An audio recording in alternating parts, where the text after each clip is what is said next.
Ora e saktë 10:36 minuta. Përpara se të kalojmë për të diskutuar me të ftuarin, unë do doja të lexoj 2-3 mesazhe Valbana që kanë ardhur ndërkohë, të cilët i falenderoj gjithë shikuesit tanë. Njëri na i tregon pushimi i nxënësve që kanë mbaruar në Zvicër me video.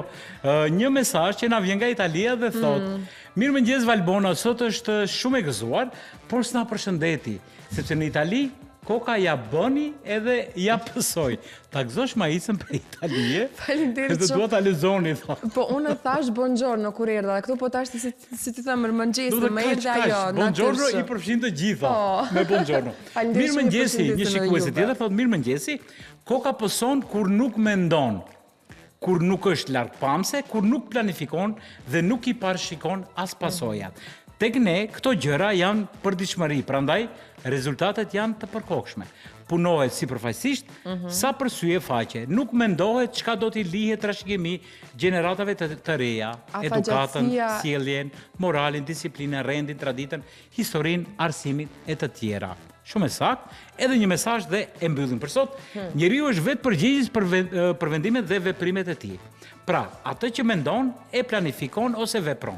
Koka, më pas ajo kokë e bart pasojat, qofshin të mira apo të këqija. Miqtë dashur, faleminderit shumë për të gjithë mesazhet që na keni dërguar për sot. Besoj që nuk do të bie në vesh të shurdhër, por tash është koha për të përshëndetur edhe të ftuarit tonë, i cili na ka nderuar, sepse miq dashur, gjithmonë natyra realisht ne na dhuron jetë. Pa natyrë nuk do kishim jetë, por shpesh na ndodhet që pa kujdesia jon, shpesh e kthen atë në një forcë shkatruese, që e bëjmë me qëllim. Dhe pikërisht që tani më tash jemi në sezon dritor ku po rriten edhe temperaturat, rreziku i zjarreve na troket në derë. Në studion ton kemi nga Qendra për Menaxhimin e Krizave zotrin Ferik Beluli që na ka nderuar sot dhe të flasim, të apelojmë, të rritësim vedesimin, mirë po mbi të gjitha të përgatitemi për një stin të themit sa më të qetë. Urojmë që të ndodhi kështu siç po e planifikojmë dhe mundohemi që këtë apel të nxisim edhe qytetarët, të cilët duhet të jenë përkrahës në këto apele të cilët i bëjmë të shumta, sepse janë ata që kujdesen për ne. Dhe kjo, kur ndodhin, ka një kosto të jashtëzakonshme. Dhe askush tjetër nuk e paguan përveç se ne. Zotë Ferik, mirëmëngjesi dhe mirë se erdhe. Mirëmëngjesi. Është një kënaqësi e veçantë që t'ju kemi këtu sërish në emisionin ton. Ne dikur po diskutonin për gjëra të përvërshimet, sepse tani po kalojmë nga sezoni i vërshimeve, por i kthehemi në temperaturat e larta. Dhe unë do doja t'ju pyesja, pra emisionin sotëm do ta orientojmë tek vendisimi i qytetarëve më shumë, tek apeli se si duhet të veprojmë, ose se si a duhet nxitur veten në qoftë se shikojmë diku, a duhet të lajmërojmë diku, apo do shkojmë vetë iniciativë e të tjera. Do të flasim shumë gjëra. Unë jam e lumtur që sot do të flasim për preventivën e të gjithë situatës që mund të na kaplon, për dallim nga vërshimet që i kishim më parë. Për ju, zotër Belol, të fillojmë kështu si një njeri, si shihni në fakt i shihni shumë shpesh krizat me sy. Dua pak më shumë ta shohim edhe horizontin e kur shikon atë tymin në horizont. Si përjetoni zjarrin çdo vit që më duket që po shtohen çdo stine më shumë. Sigurisht si njeri ajo shqetëson shumë ta detyrë. Ne që jemi në atë profesion, punojmë në ato punë të cilët menaxhojnë zjarre dhe vështirësi tjera, disi ne jemi të stabilizuar në atë kontekst, po është më rëndësi si i shohim fëmijët tonë, si i shohim familjet, si i shohim ato, domethënë për ato është një ngjarje shumë e rëndë ta përjeton një pamje të tillë. Ne për momentin e biseduam edhe më herët, për momentin ne jemi tash në kampanjë duke bërë prezantim në për shkollat fillore të mesme në për gjithë vendin. Domethënë prej dikun para një muaj kemi filluar dhe deri tani kemi kalu dikun dy shifrën mbi 80 prezantime, mbi 80 shkolla. Që kemi prezantuar rolin. Prezantoni se si duhet vepruar fëmijët në përgjithësi. E prezantojmë domethënë rolin e Qendrës për Menaxhim me Kriza, rëndësinë e thirrjeve të numri emergjencë 112, paraqitjen e tyre paraqitjen e rrezikeve sa më shpejt në ato numra, duke i prezentuar edhe, siç përmendet edhe ju, domethënë ato pasojat nga çfarëdo rreziku që janë, që ndodhin. Domethënë i njoftojmë komplet me sistemin, komplet me situatën, komplet me ndodhi se çfarë pasoja mund të ketë nga çfarëdo rreziku. Prandaj besoj se kjo është një hap i mirë, i cili po fillojmë ti trajnojmë, ti njoftojmë dhe ti përgatisim gjeneratat e reja, që besoj se kjo aktivitet do të jetë permanent. Do të parashikojmë çdo vit kemi që ai fëmijë i cili do të rritet me këto prezantime, për shembull, prej klasës 3 deri klasën e 9, ato me siguri kur do të rriten ato shpresojmë pak të vinë gjenerat pak më të ndërgjegjshme. Është problem të ndërgjegjsojmë njerëzit të moshës tonë tash. Kemi kaluar, po, sepse realisht asnjë gjë nuk krijohet nga vetë natyra. Përveç se vulkanëve ta quajmë, të cilët janë natyrore. Për fat mirë që si kemi të ne ato. Por çdo gjë që shkaktohet është pikërisht nga dora e njeriut. As nga kafshët, as nga insektet, por thjesht është dora e njeriut. Kemi shumë informacione të shumta që një pjesë edhe barinjt, po sezonin pranveror, që për të hapur kullosa, po i djegin disa shkure, të cilët ju dalin edhe nga kontrolli. Më thuaj, sa e dhimbshme është për ju, si ferik, por edhe si profesion, si një i punësuar në qendër për menaxhimin e krizave, kur e dini që mund të shkaktohet një tragjedi dhe nuk është marrë preventiv nga popullata për e. Nga pakujdesia e qytetarëve. Me thonë... Sepse, po shikojmë, sepse ju jeni lartë, derisa të arrijet atje, do një kohë, edhe një kosto të madhe, derisa të mobilizoheni. Por kur njerëzit janë aty afër, dhe nuk marrin masa, a është e dhimbshme kjo? Ne si sistem, si qendër për menaxhim me kriza, kemi realizuar disa takime edhe me komunat, ju kemi dërguar edhe shkresë komunave, me disa prekritorëve dhe jemi takuar, dhe kemi kërkuar nga ato pasi që bashkësitë vendore funksionojnë në kuadër të pushtetit lokal. Dhe ata kanë direkt kontaktet përditshme me gjitha vendbanimet, kështu që kemi kërkuar nga ata që të bashkëpunojnë dhe t'i udhëzojnë të njëjtat që të bëjnë intervenimin sa më shpejt, se është obligim, do me thonë intervenimi i shpejt, parandalimi i hershëm, ajo ndikon është shumë më pozitiv se sa ta paraqesin edhe derisa shteti të përgatitet, të mobilizohet, të intervenojë. Ajo kalon shumë kohë e madhe dhe zjarri rritet shumë, kështu që pasojat edhe mundësia për ta shim zjarrin, do me thonë, është shumë e vogël se sa intervenimi i shpejt në vendngjarje. Prandaj është shumë më rëndësi që kryetarët e komunave ose komunat të bashkëpunojnë fuqishëm me bashkitë lokale dhe ti përgatisin ata që të intervenojnë sa më shpejt në rast se hetojnë se ka zjarr në rrethinën e tyre. Kjo do të jetë një punë shumë e mirë të cilët duhet ta bëjmë patjetër nëse duam ti kursejmë njerëzit tanë të cilët punojnë në ato institucione, për shembull. Duhet çdo kusht ta mendojmë se një zjarr fiks mund të jetë i familjes tënde, për shembull. Edhe ti duhet ta mendosh pakës si njeri që mos i shkaktojsh dhe mos e futish në rrezik një punonjës zjarr fiksi, një punonjës policie, një punonjës ambulance, domethënë çdo institucion që mobilizohen me helikopterësh, po.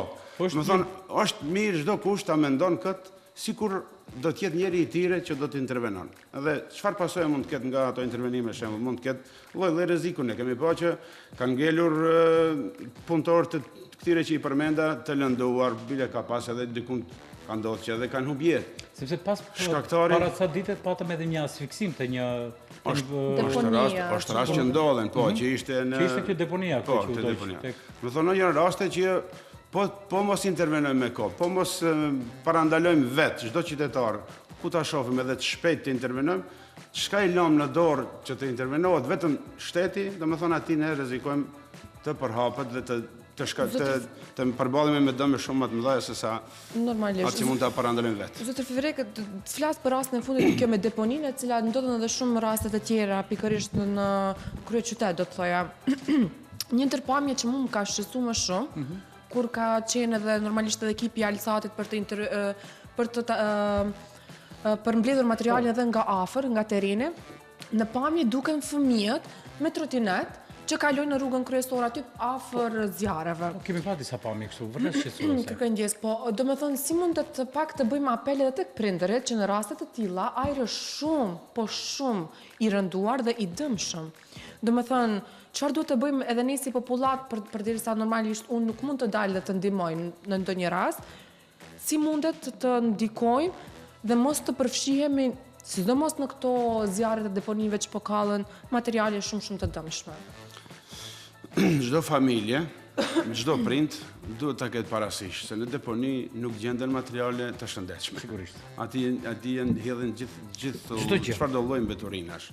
Edhe është mirë, domethënë që ti edukon fëmijët e tyre që edhe kështu po mos ketë zjarr nuk duhet t'ju afrohen atyre deponive. E ku nëse e shohin zjarr, domethënë ato duhet jenë kujdesshëm t'i mbajnë afër familjes.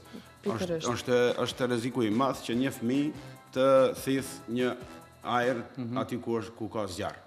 Edhe kemi pas disa pamje jo të pëlqyeshme, prandaj ne duke u motivuar nga këto se fëmiu një ditë do të rritet. Edhe prandaj ne duke u motivuar nga kjo kemi filluar këtë kampanjën e fuqishme. Nëpër shkolla, ndoshta do zgjat pak më tepër, po besoj se do t'i arrijmë qëllimit pas një kohe që këta kur të rriten t'jenë shumë më ndërgjegjshëm se ne që jemi sot. Uroj të ndodhi kjo edhe vërtet mos bie në vesh të shurtër, uroj që të kemi një gjenerat të cilët do ta gëzojmë shpresoj pas 10, 15, 20 vite, por shpresoj që edhe më herët të shijojmë dhe të vëdësohemi edhe ne të paktën të cilët me vetdije apo pa vetdije, duke i pastruar fushat të cilët po na dalin jashtë kontrollit zjarret dhe pastaj dikush tjetër duhet të paguan. Do thonë është shkakton edhe pa vetdije dhe me vetdije. Ato rastet ku shkaktohen zjarret pa vetdije, edhe dyshim, edhe pse është pakujdesi e madhe, është papërgjegjësi e madhe, po përsëri prap mund të arsjetosh, është pa vetdije. Te ne ka shumë raste që me analizat mira, me përgatitje të forta, shkon në lidhje zjarr. Kemi piroman, do të thuash? Definitivisht. Se nuk mund ti mund thuash në plus 20, kur është temperatura, mund thuash se shkaktohet zjarri, ku e morët shembullin më herët plas shkrepsa, është krejt normale, ose prej dëni xhamit reflektohet rrezet, krejt në rregull. Po të kesh zjarre me temperaturë 18, 20, para një jave kishim ne 10 zjarre brenda ditës. Domethënë gjelbrimi ka që i madh. Gjelbrimi është temperatura 18, 20, ma ideale s'ka ku shkon, ti ke 10 zjarre brenda ditës. Kjo është 100% definicion se vetë zjarri në që këto kushte nuk ndizet. Qendra për menaxhimin e krizave, si po përgatitet për një sezon të ardhshëm? Ne si çdo vjet, domethënë para se të vijë sikur sezonën e vërshimeve dhe sezonën e zjarreve, ne thirrim takime të gjithë subjekteve, i mbledhim në qendrën për menaxhim me kriza, bëjmë koordinimin. Shohim secili subjekt që duhet të jetë aktiv në terren, ti deklaron forcat e tyre të cilat i disponon kapacitetet edhe njerëzore, domethënë i deklarojnë të gjithë në atë mbledhjen koordinative që i bëjmë. Ati definohen roli çdo njeri, siç është me ligj, dhe ati e dim ne parafërsisht se me çfarë forcash disponojmë. Po. Domethënë kjo është nivel shtetëror. Mandej ne kemi njësoj mbajmë shtabe rajonale edhe lokale. Kemi 35 njësi rajonale dhe në përgjithë ato janë organizuar, janë mbledhur shtabet rajonale lokale me të njëjtën temë që është mbledhur grupi koordinativ të përfaqësuesve të ministrive. Po edhe në nivel lokal është bëjë njëjta punë, domethënë janë mbledh, janë koordinu, kanë deklaruar forcat e tyre, mjetet edhe me ato kapacitete që i disponojnë, janë domethënë ne jemi të gatshëm për intervenime, po nëse e kemi popullin përballë ku shkaktojnë zjarre të shumta, aty është problem edhe sistemi ta menaxhoj komplet, po edhe kushdo shtet qoftë me kështu ndërgjegje është problem i madh të menaxhohet situata. Unë shpresoj se populli nga këto vite që kanë kaluar, nga këto që kemi parë, nga këto dëme që i kemi parë deri tash që janë shkaktuar, shpresoj këtë vit s'paku ta provojmë, të jenë të ndërgjegjshëm, të veprojmë, domethënë çdo kush ta ndjej pasurinë e përgjithshme sikur të jetë e veta, ta mbrojmë të gjithë njësoj edhe vetëm ajo është varianta e shpëtimit, të cilët mund të kemi ti reduktojmë në maksimum dëmet. Sepse unë do doja të ndërlidhesha këtu të jap një informacion për shikuesit tanë të gjithë të cilët janë basi qofte edhe pa më parasysh çfarë moshë është, një fluturim i Air Tractor, si quhet aeroplani i vogël në pikat ku nuk kanë mundësi edhe zjarr fikse të portojnë, ose helikopteri, minimumi ka një kosto prej 7.000 eurove shpenzime. Dhe imagjinoni se sa fluturime duhet bërë në pikat më të larta për ta ndërprerë, që të mos zjerohet zjarri në për vendbanimet ku ka popullat të njerëzve, kemi male shumë të thata të cilët e tërheqin shumë dhe imagjinoni se çfarë shpenzimi marramendës dhe çfarë rreziku i madh për qytetar, për vetë ata zjarfiksit ose pilotët e aeroplaneve bëhet vetëm e vetëm për të shpëtuar jetët tona. Dhe kjo kosto sigurisht që do e paguajmë të gjithë ne. Të gjithë ne. Prandaj, të gjithë. Mendojeni 50 herë përpara se të veproni. Sepse do ta preken edhe xhepin e atij. Piromani. Pikërisht kur flasim, ai buxhet duhet prej dikundi të mblidhet që të shkon të mbulojmë ato argjime. Pikërisht kur jemi edhe tek helikopterët apo të gjitha ato pajisjet që nevojiten, shteti jon, unë sa e di jemi sadopak të përgatitur. A i kemi të gjitha kushtet? A mendoni zotëri Ferrik që na mungon edhe diçka që duhet investuar, që duhet përmirësuar? Apo jemi në rregull të paktën? Domethënë ne i kemi disa kushte, po nevoja për të përforcuar, për të investuar në këtë drejtim, në teknikë, nuk ka fund, domethënë, edhe, por nuk do të thotë se ajo përsëri. Unë thash, investimi më i madh do të jetë në ndërgjengjen e njerëzve.